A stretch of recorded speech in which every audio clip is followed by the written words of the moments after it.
بسم اللہ الرحمن الرحیم۔ السلام علیکم، میں ہوں ناصر عباسی اور آپ دیکھ رہے ہیں ہمارا یوٹیوب چینل۔ آج ہم بات کریں گے شوگر کے مرض کے اوپر۔ 1997 میں امریکہ میں ایسا کیا ہوا کہ راتوں رات شوگر کے مریضوں میں 50% اضافہ ہو گیا۔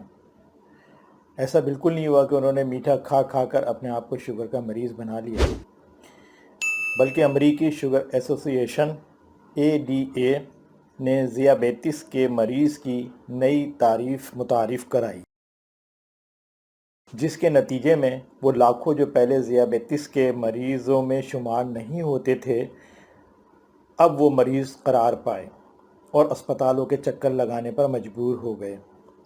اس نئی تعریف سے پہلے خالی پیٹ گلوکوز ٹیسٹ میں جس کی شوگر 140 mg/dl یا اس سے زیادہ آتی تھی وہ شوگر کا مریض تصور نہیں کیا جاتا تھا، لیکن امریکی ذیابیطس ایسوسی ایشن نے امریکی حکومت کے ساتھ مل کر یہ فیصلہ نافذ کیا کہ اب سے 126 mg/dl والا شخص بھی شوگر کا مریض سمجھا جائے گا۔ نیو فارماسیوٹیکل کمپنیوں کو راتوں رات 19 لاکھ نئے مریض مل گئے۔ امریکی طبی ادارے ڈائبیٹک کیئر میں شائع ہونے والے آرٹیکل میں مائر ڈیوڈسن لکھتے ہیں کہ ذیابیطس کی تشخیص کے لیے پیمانے کا انتخاب تقریباً من مانا ہوتا ہے۔ ڈیوڈسن کے مطابق امریکیوں میں ذیابیطس کی ویلیوز 200 اور 360 کے درمیان ہوتی ہیں۔ 1979 سے قبل ڈاکٹر ان دو حدود کے درمیان کسی بھی ہندسے کو معیار بنا لیتے تھے۔ پھر نیشنل ڈائبیٹک ڈیٹا گروپ نے مختلف اسٹڈیز کو سامنے رکھتے ہوئے طے کیا کہ جس شخص کی خالی پیٹ شوگر فاسٹنگ 140 یا اس سے زیادہ آئی اسے شوگر کا مریض سمجھا جائے۔ اتنی کم سطح کو معیار بنانے کا جواز یہ بتایا گیا کہ جن 1213 مریضوں پہ 3 سے 8 برس تک تحقیق کی گئی ان میں سے صرف 77 افراد کی بینائی شوگر کے سبب چلی گئی، لہذا ڈاکٹر محتاط رویہ اختیار کریں۔ تاہم ڈیوڈسن کا کہنا ہے کہ یہ سخت معیار متعارف کروانے کے لیے محض 77 افراد کے معاملے کو جواز بنانا مناسب نہیں ہے، وہ بھی اس صورت میں کہ جب ان کے حوالے سے بینائی متاثر ہونے سے پہلے کے برسوں کا ڈیٹا موجود نہیں۔ مائر ڈیوڈسن نے اس نئے معیارات کے حوالے سے اپنے آرٹیکل کا عنوان بھی بہت دلچسپ رکھا ہے، یعنی گلوکوز کو معیار بنا کے ذیابیطس کی تشخیص، جھوٹے خدا کی پرستش۔ دیگر کئی ماہرین کی طرح وہ گلوکوز ٹیسٹ کو ذیابیطس کا ذریعہ بنانے کے ناقد ہیں۔ 1997 میں جب گلوکوز ٹیسٹ میں شوگر کی سطح 126 کے آنے کو معیار مقرر کیا گیا تو ایک بار پھر بینائی متاثر ہونے کو جواز بنایا گیا۔ ڈیوڈسن کے مطابق ایک مرتبہ پھر تجربات میں سامنے آنے والی ویلیوز سامنے رکھی گئیں، وہ گمراہ کن تھیں۔ ڈاکٹر اسٹیفن وولف نے اپنی رپورٹ میں لکھا کہ پرانے معیار کے حساب سے شوگر کے مریضوں کی تعداد 22 لاکھ تھی۔ یہ وہ لوگ تھے جن میں شوگر کی سطح 140 یا اس سے اوپر تھی۔ نیا معیار مقرر کیے جانے کے بعد سے راتوں رات فارما کمپنیوں کو 19 لاکھ نئے مریض مل گئے۔ بات یہیں پہ نہیں رکی۔ 2003 میں امریکی ذیابیطس ایسوسی ایشن نے ایک بار پھر ذیابیطس کے حوالے سے نیا معیار مقرر کیا۔ اس مرتبہ کہا یہ گیا کہ گلوکوز ٹیسٹ میں جس کی شوگر کی سطح 100 یا اس سے زیادہ آئے وہ ذیابیطس کا مریض شمار ہوگا۔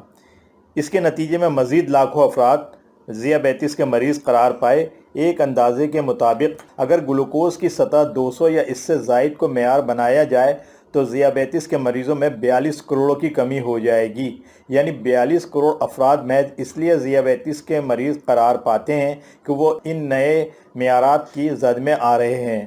بظاہر کڑے معیار اور غیر معمولی احتیاط میں کوئی برائی نہیں، تاہم اس پورے معاملے کا اہم پہلو یہ ہے کہ جیسے ہی کسی شخص کو ذیابیطس یعنی شوگر کا مریض قرار دیا جاتا ہے اس کو انسولین اور دیگر شوگر کی ادویات دینے کا آغاز کر دیا جاتا ہے، جس کے نتیجے میں وہ افراد بھی انسولین کے محتاج ہو جاتے ہیں جنہیں پہلے اس کی ضرورت نہیں تھی۔ ایک اہم مسئلہ ذیابیطس ٹائپ 1 اور ٹائپ 2 کا ہے۔ ٹائپ 1 میں ذیابیطس میں انسولین کی کمی کا مسئلہ ہوتا ہے، جس کے لیے مصنوعی انسولین لگانی پڑتی ہے۔ لیکن ٹائپ 2 میں انسولین زیادہ ہوتی ہے۔ امریکہ میں جب ذیابیطس کا مریض قرار دینے کا سلسلہ شروع ہوا تو ڈاکٹرز نے ٹائپ 2 کے مریضوں کو بھی انسولین لگانا شروع کر دی۔ ان کی اس منمانی کے خلاف ڈاکٹر جیرالڈ ریوون نے بند باندھا۔ امریکہ میں انسولین کی مزاحمت، انسولین ریزسٹنس کے حوالے سے ان کا نام بہت زیادہ اونچا ہے۔ ڈاکٹر جیرالڈ نے اپنی تحقیق سے ثابت کیا کہ ٹائپ 2 ذیابیطس میں انسانی جسم انسولین بنا رہا ہوتا ہے لیکن جسم میں اس انسولین کو استعمال نہیں کر پاتا۔ ایسے میں انسولین دینے سے مزید پیچیدہ مسائل پیدا ہو سکتے ہیں اور وقت کے ساتھ ٹائپ 2 ذیابیطس ٹائپ 1 میں تبدیل ہو جاتی ہے۔ ڈاکٹر جیرالڈ کی انقلابی تحقیق کا اثر تھا کہ نہ صرف انسولین مزاحمت اور ٹائپ 2 کے حوالے سے لوگوں کے علاج میں بہتری آئی بلکہ برسوں بعد ذیابیطس کے مریضوں کے لیے معیارات بھی تبدیل ہو گئے۔ 2018 میں امریکن کالج آف فزیشین نے نئی سفارشات جاری کیں جو کہ اینل آف انٹرنل میڈیسن میں شائع ہوئیں۔ ان معیارات میں کہا گیا کہ گلوکوز ٹیسٹ میں جن افراد کی شوگر کی سطح 250 یا اس سے نیچے آئے انہیں دوا نہ دی جائے بلکہ انہیں اپنا طرز زندگی تبدیل کرنے کے لیے کہا جائے۔ ایسے افراد ورزش اختیار کریں۔ امریکن کالج آف فزیشین کی ان سفارشات کو شائع ہوئے 3 سال ہو گئے ہیں۔ اس وقت صحت کے حوالے سے بعض امریکن ویب سائٹ پہ 100 سے 250 کے درمیان شوگر کی سطح کو نارمل قرار دے رہی ہیں۔ 100 سے کم شوگر کو کم اور اس سے زیادہ کو خطرناک قرار دیا جاتا ہے جبکہ 250 تک شوگر کی سطح رکھنے والے افراد کی صحت ہر لحاظ سے بہترین قرار دی جاتی ہے۔ تاہم طب کے شعبے میں بہت سے لوگ اور پاکستان میں خاص طور سے 100 کی سطح کو معیار بنائے ہوئے ہیں۔ بعض ناقدین کا دعویٰ ہے کہ شوگر کی سطح کے حوالے سے نئے معیارات پہ عمل درآمد میں فارما انڈسٹری رکاوٹ ہے۔ اس کے علاوہ دنیا بھر سے ذیابیطس کے مریضوں کی جیبوں سے سالانہ 11 ارب ڈالرز تقریباً 1727 ارب پاکستانی روپے مختلف فوڈ کمپنیاں نکلوا رہی ہیں، یعنی یہ رقم اس کے علاوہ ہے جو مریض ادویات پر خرچ کرتے ہیں۔ اگرچہ امریکن کالج آف فزیشین کی جانب سے مارچ 2018 میں اعلان کیا جا چکا ہے کہ 250 یا اس سے کم گلوکوز کی سطح رکھنے والے کو ذیابیطس کا مریض قرار نہیں دیا جا سکتا ہے، تاہم لاکھوں افراد ابھی تک اس اعلان سے لا علم ہیں۔ ان کو لا علم رکھنے میں فارماسیوٹیکل کمپنیاں اور ڈائبیٹک فوڈز بنانے والی کمپنیوں کا طاقتور سرکل رکاوٹ ہے۔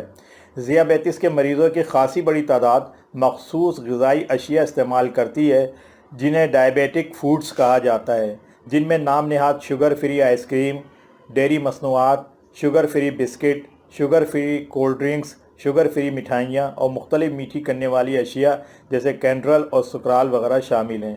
اس سلسلے میں یوکے کی ایک غیر سرکاری تنظیم ڈائبیٹک یوکے ہے جو ذیابیطس کے مریضوں کے لیے جیسے لیبل لگانے والوں کے خلاف مہم چلا رہی ہے اور ان مریضوں کے اہل خانہ سے مل کر ان کے ذہنوں سے ذیابیطس کے حوالے سے پائے جانے والے غلط تصورات کو ختم کرنے کی کوشش کر رہی ہے۔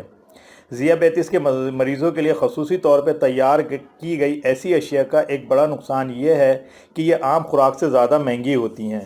مثال کے طور پہ پاکستان میں عام بسکٹ کا ڈبہ 30 سے 40 روپے میں فروخت ہوتا ہے تو وہی ڈبہ شوگر فری ہونے کی وجہ سے 60 سے 80 روپے میں فروخت ہوتا ہے۔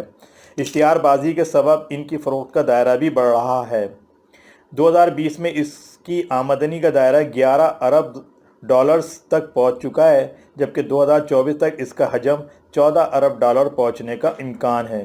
کیا یہ مصنوعات محفوظ ہیں؟ اس کے بارے میں ڈائبیٹک یوکے کا کہنا ہے کہ صحت مند اور قدرتی مصنوعات کے مقابلے میں ڈائبیٹک فوڈز کو منتخب کرنے کے نتیجے میں آپ کے بلڈ گلوکوز کنٹرول کرنے کو نقصان پہنچ سکتا ہے۔ ڈائبیٹک فوڈز میں مصنوعات میں بعض اوقات سنتھیٹک شوگر ڈالی جاتی ہے جس کے نتیجے میں خون میں شوگر کی سطح بڑھ جاتی ہے۔ یہ تھی آج کی ہماری شوگر کے بارے میں کچھ معلومات۔ یقیناً آپ کو اس سے فائدہ ہوگا اور جو 140 100 تک اپنے آپ کو شوگر کا مریض سمجھتے ہیں اب ان کو نئی سفارشات سے پتہ چلے گا کہ 250 تک کی شوگر اگر کسی کو ہے خالی پیٹ یا کھانے کے بعد تو وہ ایک صحت مند آدمی ہے، اور یہ فارماسیوٹیکل کمپنیوں کا دھوکہ و فراڈ ہے کہ انہوں نے ابھی تک پاکستان میں یہ سفارشات ڈاکٹروں تک پہنچنے نہیں دی یا ڈاکٹروں تک پہنچ بھی گئی ہیں تو وہ فارماسیوٹیکل کمپنیوں کے ایجنٹ بن کے ابھی تک لوگوں کو شوگر کا مریض بتا رہے ہیں اور ان کو انسولین اور دیگر ادویات استعمال کرنے کا مشورہ دے رہے ہیں۔ اس کی وجہ یہ ہے کہ فارماسیوٹیکل کمپنیاں ڈاکٹروں کو، جو ڈاکٹر مخصوص ہوتے ہیں، ان کو بہت زیادہ فیسلٹیز دیتی ہیں، ان کو ان کی فیملی کے ساتھ باہر کے ٹرپ کرائے جاتے ہیں، ان کو اور کچھ دیا جاتا ہے، بہت کچھ دیا جاتا ہے۔ اس لیے ڈاکٹر کبھی نہیں چاہیں گے کہ عوام میں یہ شعور ہو کہ 250 تک اگر شوگر ہے تو وہ ایک نارمل شخص ہے اور اسے ادویات یا انسولین کی ضرورت نہیں ہے، بلکہ وہ ورزش کر کے اپنے طرز زندگی بدل کر اپنی زندگی کو بڑے پرسکون انداز میں گزار سکتا ہے۔ ہماری باتیں اگر اچھی لگیں تو لائک کریں، سبسکرائب کریں، بیل آئیکن کو کلک کریں، کمنٹس کریں، اپنی دعاؤں میں یاد رکھیں۔ اجازت دیجیے، اللہ حافظ۔